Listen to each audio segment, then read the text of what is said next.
Hello and welcome back to Bible Wits Bible Corner. Today we are going to be reading Joshua chapter 6. I do apologize for not putting up a video in a few days. I've been trying to think if I should do something different here in the last couple of days, but decided not to. We're going to get right back to Joshua. So we're going to do chapter 6, and I'm going to read verses 1 through 7. Starting with the English Standard Version. Now Jericho was shut up inside and outside because of the people of Israel. None went out and none came in. And the Lord said to Joshua, "See, I have given Jericho into your hand, with its king and mighty men of valor. You shall march around the city, all the men of war going around the city once. Thus shall you do for 6 days. 7 priests shall bear 7 trumpets of ram's horns before the ark. On the 7th day you shall march around the city 7 times, and the priests shall blow the trumpets. And when they make the long blast within the ram's horn, when you hear the sound of the trumpet, then all the people shall shout with a great shout, and the wall of the city will fall down flat. And the people shall go up, and everyone straight before him. So Joshua said to Nun, or Joshua son of Nun, called the priests and said to them, "Take up the ark of the covenant, and let the 7 priests bear 7 trumpets of ram's horns before the ark of the Lord." And he said to the people, "Go forward, march around the city, and let the armed men pass on before the ark of the Lord." New Century Version. The people of Jericho were afraid because the Israelites were near. They closed the city gates and guarded them. No one went into the city, and no one came out.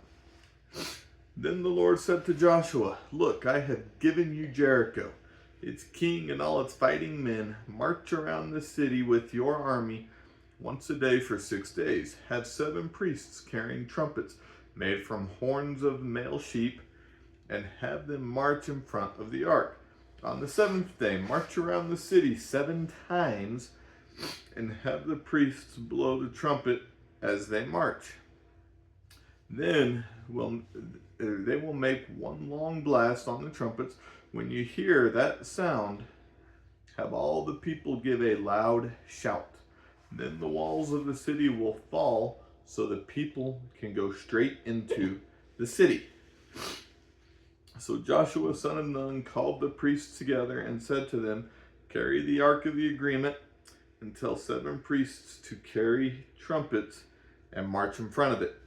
Then Joshua ordered the people, "Now go, march around the city. The soldiers with weapons should march in front of the ark of the agreement with the Lord." Okay, so this is why this chapter is probably one of my favorites to read about in the book of Joshua. So what we have here is the fighting men of Israel. This isn't the entire camp. This is just the fighting men, and it's still a large number. They are armed for battle. They are ready to fight. However, God has a different plan for this particular battle. He has made it to where the entirety of the population of Jericho is within the walls. So right now, the people of Jericho are feeling trapped. So what God is going to have the Israelites do, as this says, march around the city walls. Now, normally that would make an easy target for people defending. Hey, they're just walking around the walls. Let's go ahead and draw our bows and shoot at them. That doesn't happen. We will find out here in a little bit, as God says, the walls will fall on the 7th day. And the funny thing is, they don't fall because they're being bombarded with ramming logs and things like that. They're falling because, one, the main reason, God is causing them to fall. But the people of Jericho, they're seeing that just the loud voices are causing these walls to fall. So, what I want to take from that today is these Israelites were told to do this in unison.